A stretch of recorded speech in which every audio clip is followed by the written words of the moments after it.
Only people who want to practice socialism is black folk. We want to be able to look about civil rights and social integration. And so capitalism means owning and controlling those resources. And that's what my poweronomics stuff is about. We're going to learn how to own and control resources and power and wealth to take care of our own people. And I guarantee you, from all my years in running campaigns, every politician would knock down anything to get to your door. You can deliver and become the most powerful people in this country if you started voting as an independent bloc. It said we move as a group. We move as a fist rather than fingers. And we'll stay together and we'll take care of each other, we'll buy from each other, we'll support each other, and we'll look after each other. And we'll make our dollars bounce in our community on that first floor. We'll make it circulate 8 to 12 times before it leaves black hands. You're powerless. They know the only thing you're going to do, they shoot 20 blacks tomorrow. The only thing you're going to do is go out and march. That's all you're going to do. They know that. You have no power and wealth.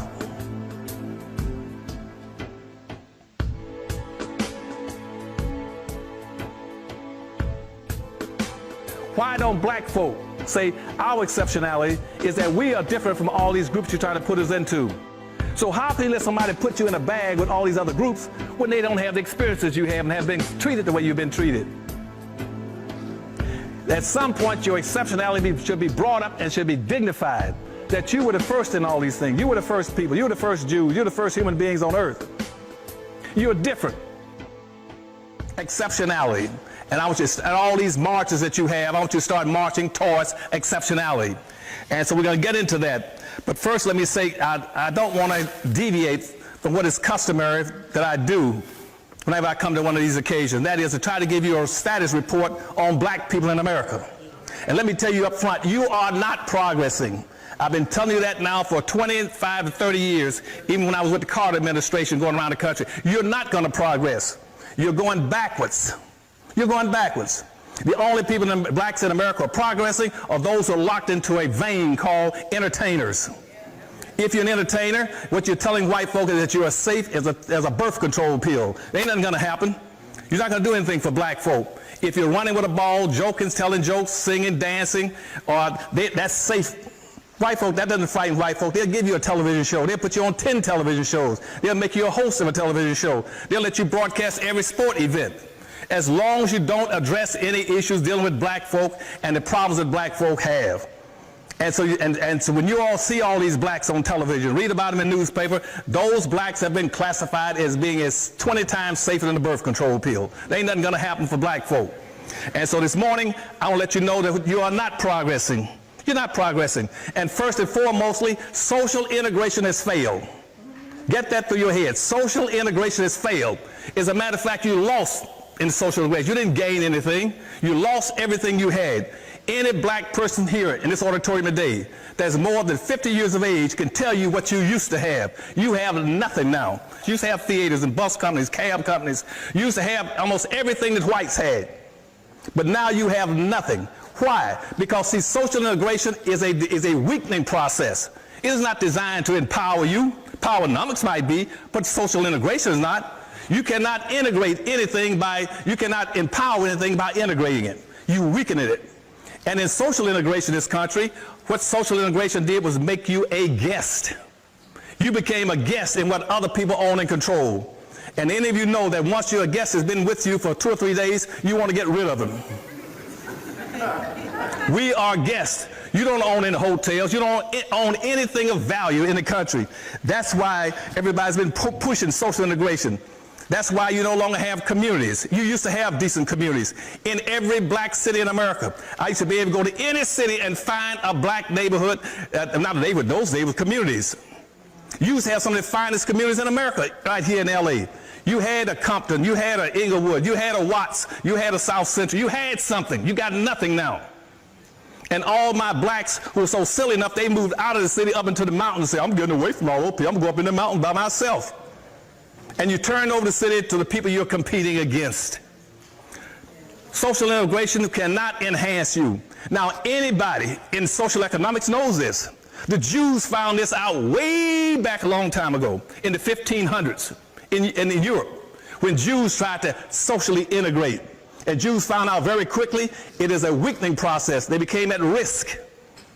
No group is going to try to socially integrate that's an out group. And especially if you're an out group, that's a hated group. You are a hated out group. You've always been a hated out group.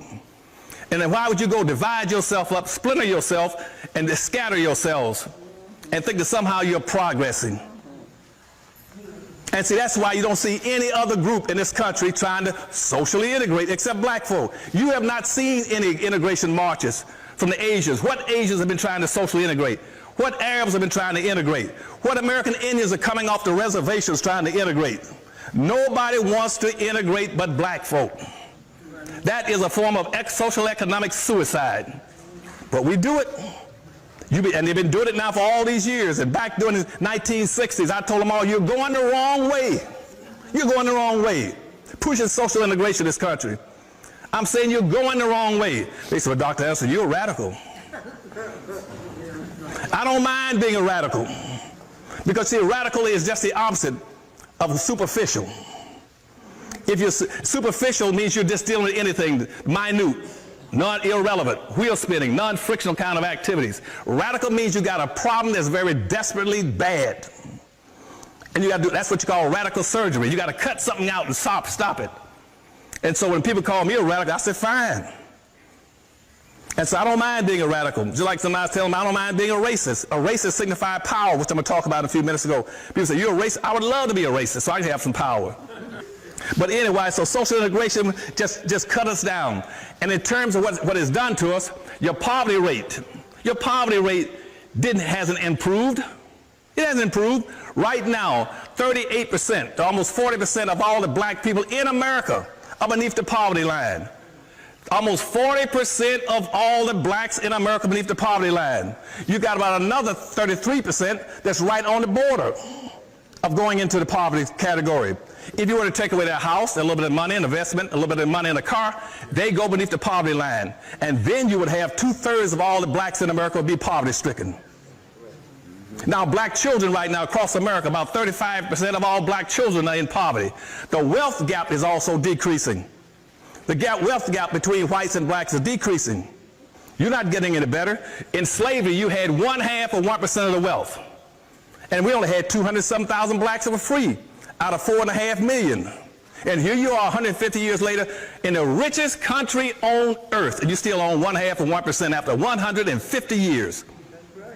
And everybody running their mouth about, we're progressive. Watch all these civil rights leaders talk that crap. How we're progressive. Where are you progressive? Show it to me. Show me the progress. You haven't got a pot or a window to throw it out of. And talking about we're progressing. Right now, the unemployment rate has not changed.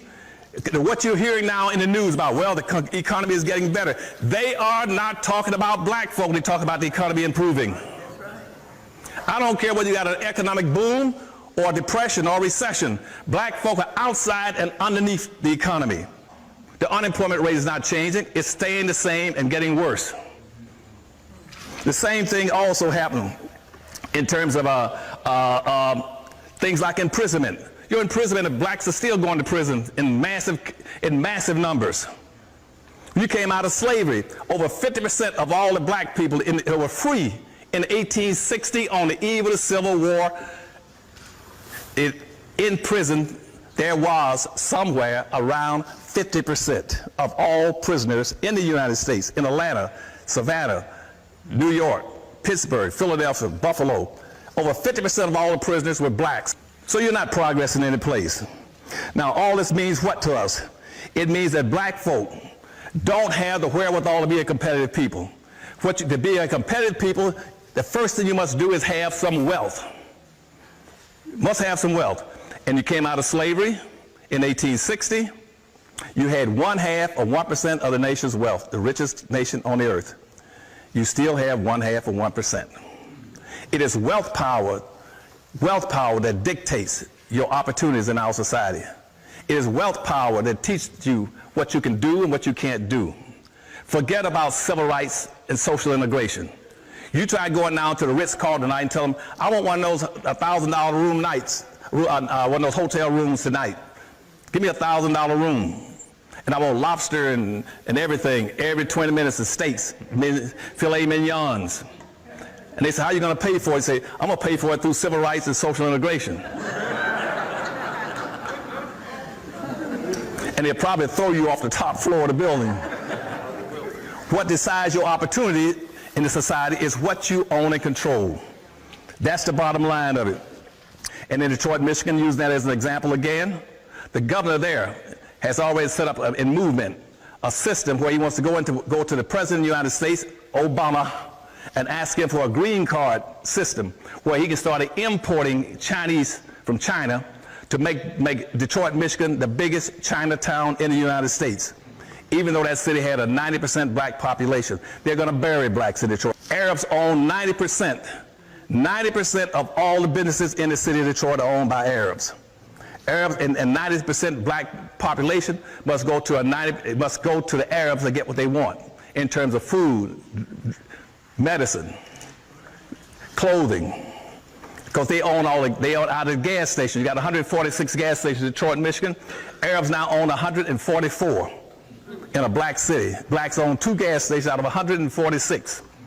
You own nothing. The rest, the hotels, are owned, and the 7-Elevens are owned by Indians. Asians are owning the laundries. The laundries. They're owning the hair and wig shops, the nail shops. Blacks own nothing in a 90% black city. And that's why now Detroit went into poverty. They say, yes, Dr. Anderson, we admit in this town that we have an Asian town, a Chinatown, a Pole town, a hockey town, a Cork town, a Mexican town, and a Greek town, but it's racist for you to try to do something for black folk, to build a black town. And guess what the black leadership said? They sure is right. So what I'm saying to you is anything that's happened to black folk in this country can continue to happen, but it is not by accident. You all have to understand today that you're locked into a social construct.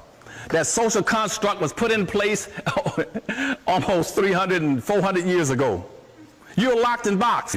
You're locked in box because of the United States Constitution, the Bill of Rights, and the Declaration of Independence. It is a white nation for white Europeans and other white people classified as white. And black folk are now going to be a permanent underclass. Not a permanent class, they will be an underclass. You will be classified as 3/5 of a human being. You will be classified as property.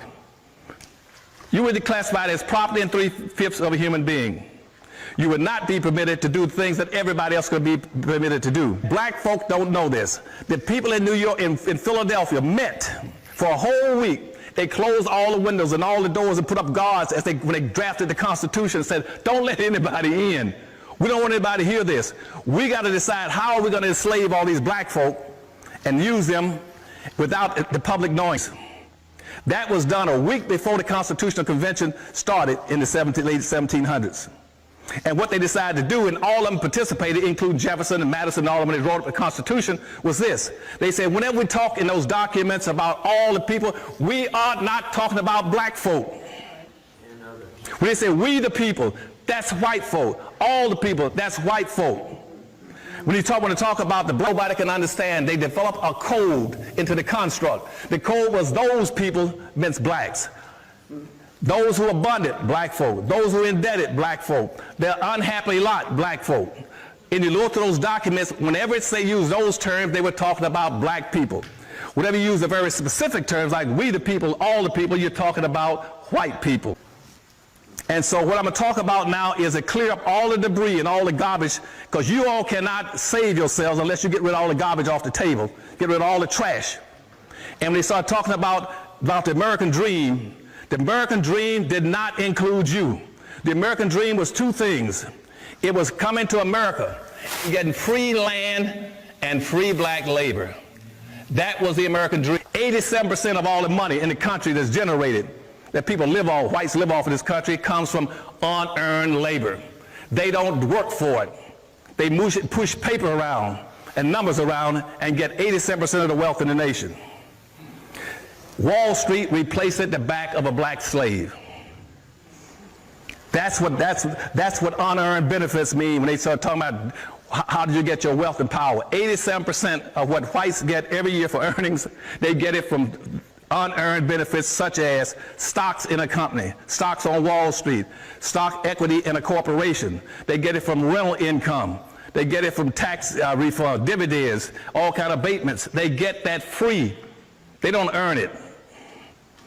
You won't, unless you understand these things, we can't make it. Now,